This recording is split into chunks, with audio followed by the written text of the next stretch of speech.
For this presentation, I'm going to talk about my project for my class, CMP 258, and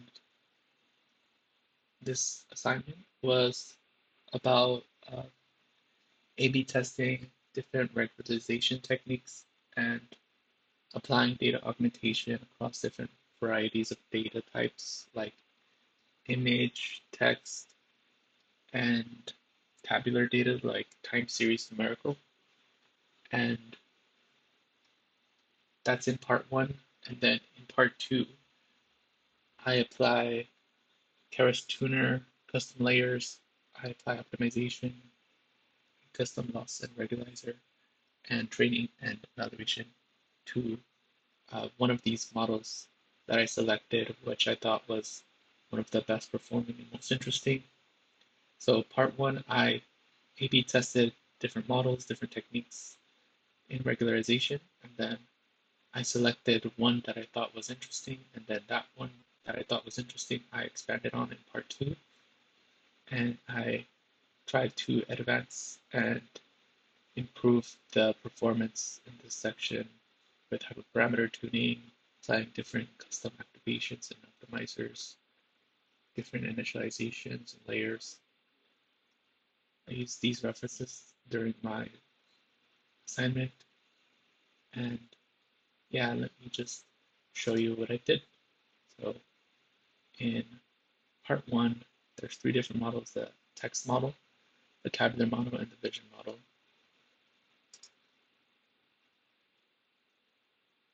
So in the natural language processing section, I used Ogly, which is a text augmentation library to augment the reviews data taken from Amazon by a professional colleague from San Diego to predict sentiment. The original model and data references are in the TensorFlow and Keras interface and FastAI repositories that I have done for previous assignments. So if you want to take a look at where the data was sourced from, the previous models, then you can look at those. In Keras NLP, I imported Ogly and ogly.txt, and then I imported the data from Google Drive. And Ogly has one of the most simplest text augmentation processes where it's object-oriented. You instantiate the text augs, and then you can just call methods on the features, and it'll give you back a new feature. So I did this on the review text, which is the single feature that I used for predicting sentiment. And then I saved it, and then I passed it again to a different method for augmentation, and then I did it again in a different method. So you can see it's a pipeline, similar to how you would create a sequential model. And then there's the insert punctuation characters, replace words, and merge words for augmenting the data. This will kind of help add more variance to the data and make sure the model is able to detect edge cases where the data is formatted in a weird way. That's why I think the library is called Ugly. It's trying to make the text look a little bit irregular. And the Keras text classification model that I'm using is the BERT classifier. It's a preloaded model. It's not pre-trained, it's just preloaded, so the architecture is there, but there's no model weights. And then I define the number of classes. This function is just to convert predictions to the sentiment, which is if anything is greater than 4. And then this just converts it to an integer if it's true or not. So this one is if it's anything is greater than 4, if the review is a 5, that's the best sentiment. So we're going to predict that as a good. And then if it's not, then it's a 0. And these are our labels. And then this is the augmented data with the labels. So this one is before augmentation, it's not augmented.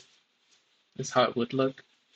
And then this is with the augmentation. So you can see it looks kind of different, something you probably would not see on a regular basis, but I think this is why it is included, to kind of make sure the model is able to detect those edge cases. And here I just make the TensorFlow dataset and then train the model. And then here are the predictions.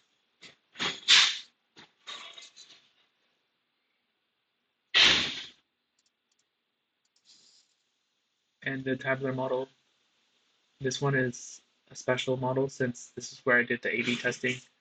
It not only augments the data, but it also tests different regularizers. So notebook A applies batch norm, L1, dropout, and early stop with validation loss. And then notebook B applies batch norm with Keras API versus the sequential API. It applies L2 instead of L1. It applies Monte Carlo dropout instead of regular dropout, and then it applies early stop as well.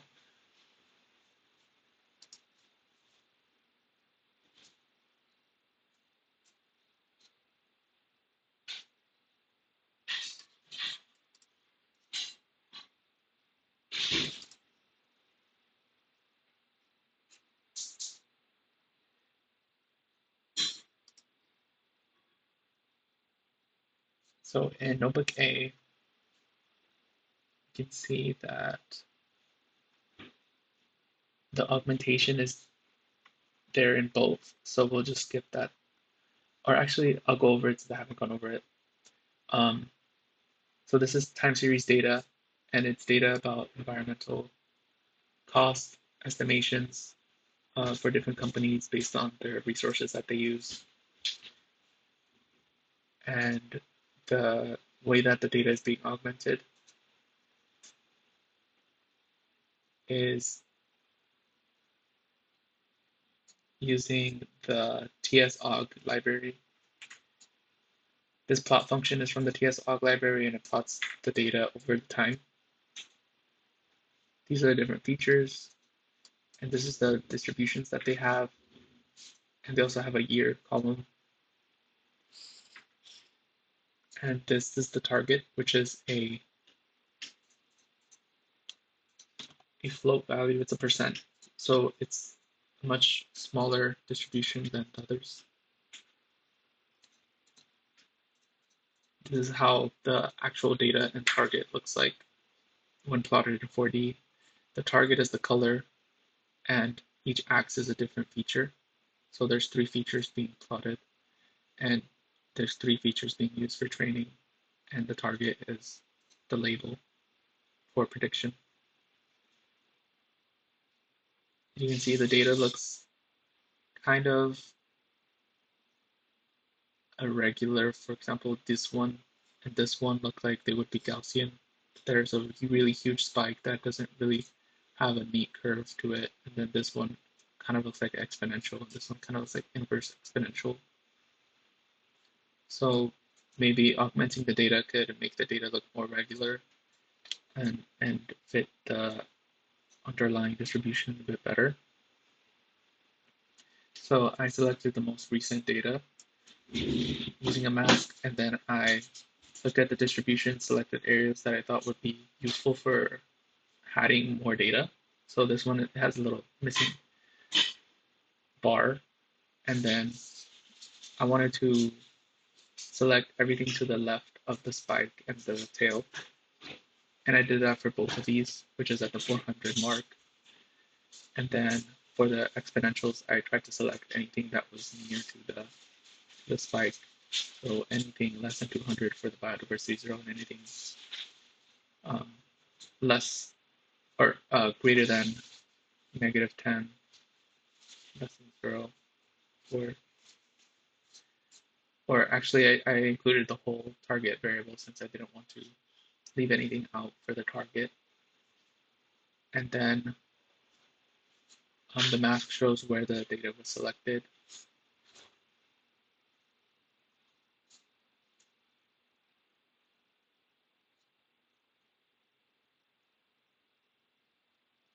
And then this is the augmented data. This is the original data. You can see that the distributions for them, for the quantiles and the mean and the standard deviation, they look very similar. So it's not generating new data. We can see it's just trying to replicate the data that it has, shuffling it a bit, and creating new observations to try and fill in the gaps of the data that was missing. So we can see this is just the augmented data by itself. There's a lot of gaps because it's a small sample. It only has 2,000, and I use 2,000 samples of augmented data. The original data has 6,000 samples. And then if we put them together, that's 8,000.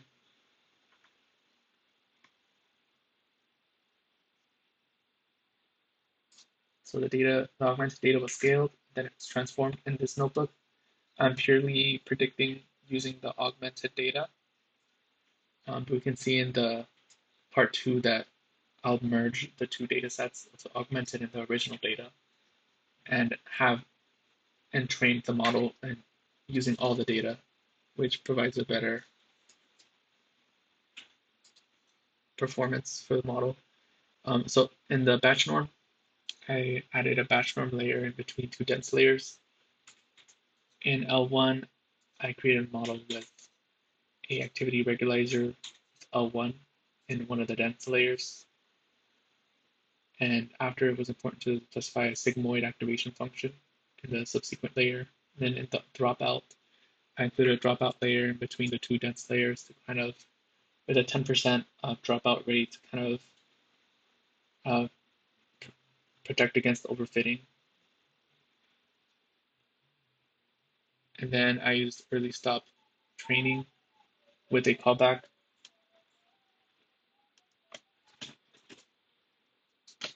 And then the metric that was used for early stopping was mean squared error, since this is a regression model. And finally, we trained the model, and you can see it stopped in epoch 3. Although there was more epochs, it stopped here since the validation loss might have been increasing, and it wanted to protect against that, and it ran out of patience, which is the total number of steps that it will take before it stops running. And I did this training for each model type, for batch norm, L1, and for dropout. So L1 stopped in epoch 3 with loss at 23. L1 stopped at epoch 5 with loss of 1.629, which is a little better. And then the dropout model stopped at epoch 4 with the loss, which was better than both of them with 0.77. So dropout, it seemed, was the better model at this point. And so after training, I just selected sample model just to visualize. So I used dropout, and then I visualized the predictions that it was making.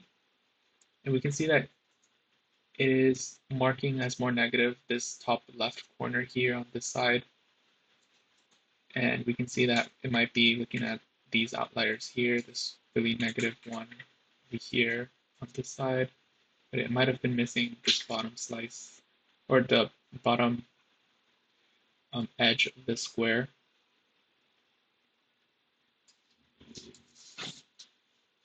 And then this square,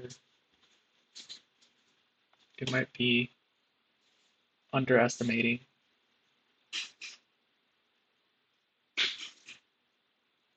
And then this is the simulated data and the predictions on the simulated data. And since this is simulated data, the shape doesn't really match the truth. The predictions are a little bit negative. So on the simulated data, it's giving more negative predictions for the target. And on the actual data, it's giving a little bit more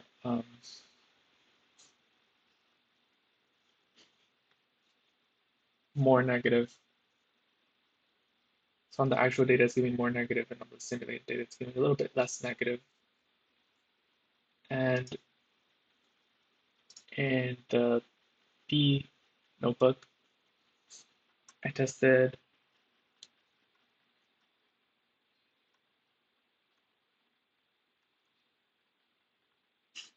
batch norm as well, L2 and Monte Carlo. And the difference between A and B in these notebooks is the different API being used. So the Keras versus TensorFlow. It's using Keras in notebook A and TensorFlow low-level API in notebook B. So it's a little bit different. And then L2 and Monte Carlo are also a little bit different. Monte Carlo makes many predictions and then averages them to make the final prediction. And then L2, it increases the loss. It adds to the loss of the original loss by applying L2 loss on the weights versus L1, which might not be doing that. It might just be using the loss without adding onto the root mean squared error. And then it also has early stopping the same way as in notebook A.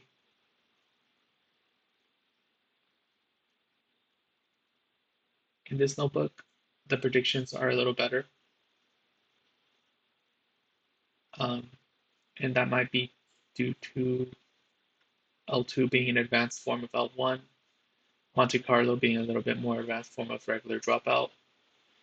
And then batch norm is the same, however, the way that it's being implemented is different, and it's using map multiplication instead of einsum, so there might be a difference there as well. So the batch norm might be performing a little better in this section. And during training, we can see that the loss is no longer full number, it's in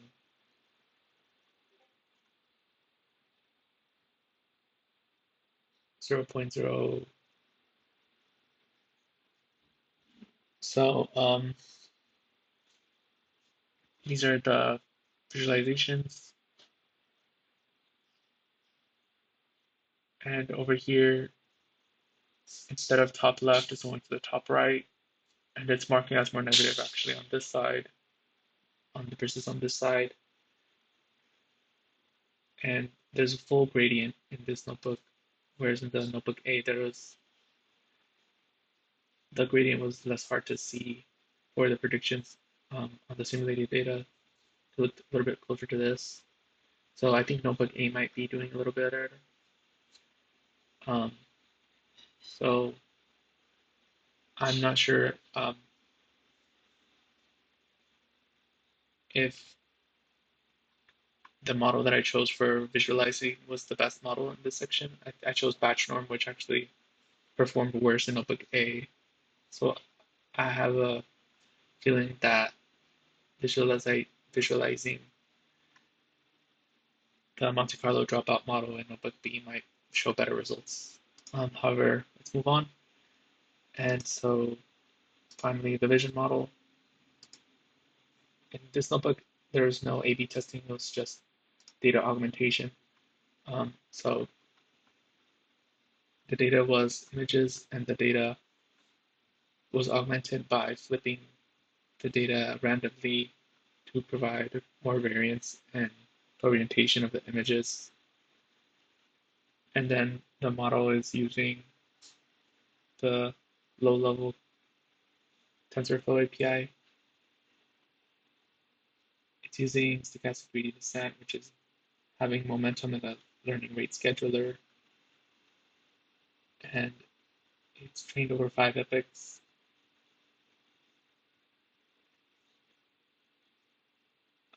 The accuracy is kind of bad, and I think that is because the preset model was not trained. There was no weights used, so it was purely trained on this data. And it might be either too little data or having processing pipeline that might need to be expanded further. I only augmented the data once, and instead of adding the data to the original data set, I just trained it on the augmented data set.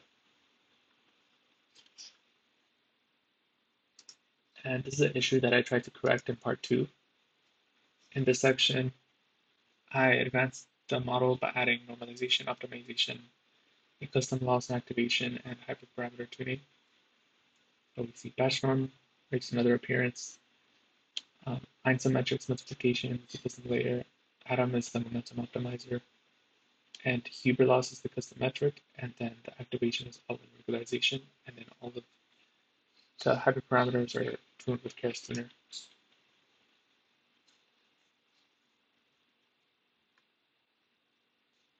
This is time series numerical data. So it was augmented with TS-aug.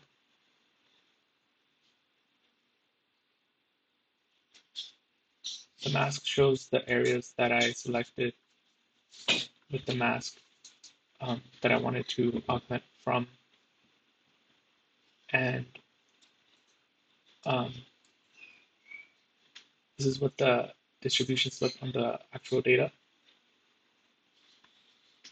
And then the augmented data is generated with quantization, drift, and reverse and cropping. These all apply different augmentations.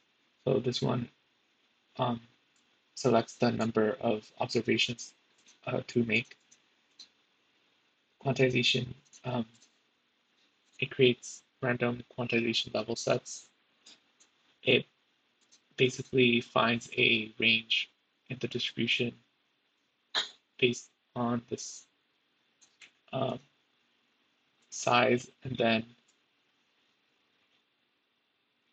randomly selects which one to use for generating new data.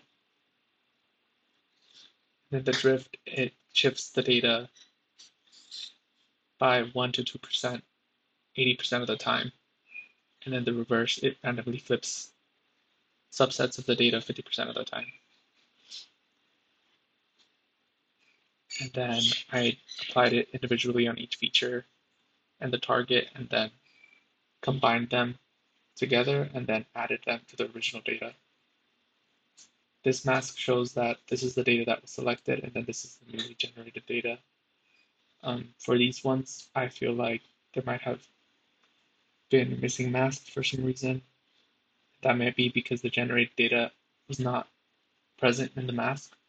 So the mask selects the 5 most recent years, and then the generated data might be generating years that are in the past.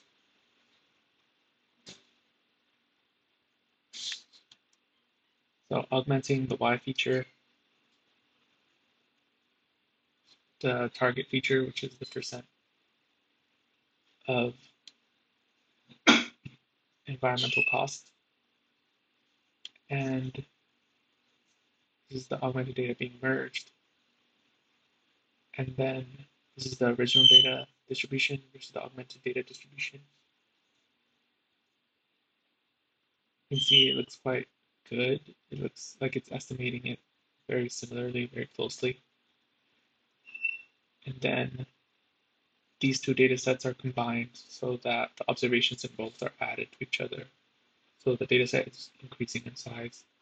And after it, we can see it matches more closely to the bigger data set, which is the original data set, since the augmented data is only 2,000 observations, just like 25%.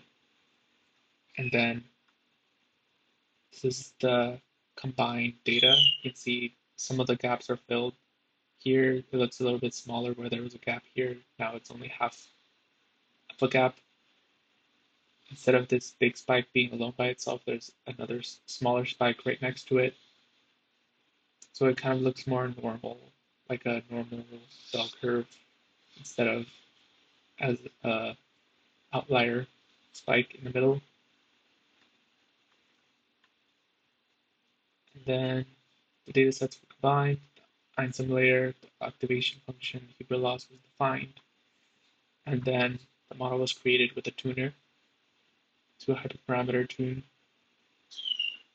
There's a batch normalization layer here, the regularizer is applied here, the optimizer is applied here, and the Huber loss is applied here.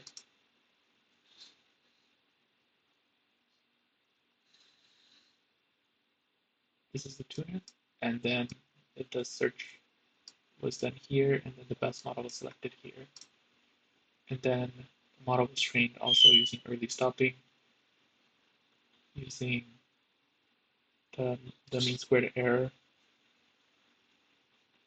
So this is the regression model, and then it was trained and stopped at epoch 6.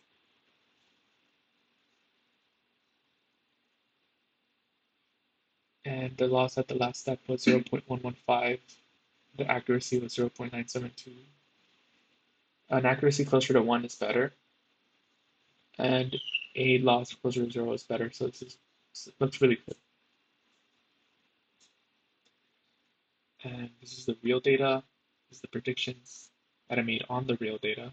You can see it's similar to how it was looking in notebook A in the tabular model, except it looks like it has a better gradient in the bottom left, and the range, it's actually showing that the lowest value that it's predicting on the actual data is a 20. So it's underestimating the negative values. It's kind of ignoring outliers. 20 seems to be the average in the actual data, so it looks like it might be predicting more positive values. And then simulated data is here, where it's actually, the simulated data is ignoring the more positive values in the actual data, and it has a more negative range. And then the simulated data is now predicting negative values. And it seems like it has a more selective prediction area on the bottom side of this left square that is more negative, and everything else seems to be more positive. But even then, the range of difference between them is only around 1 to 3%, which makes sense since the majority of the values were in this range. So it's not predicting overly negative values, and it's not predicting overly positive values. And it seems to have a better idea of where the negative values are now.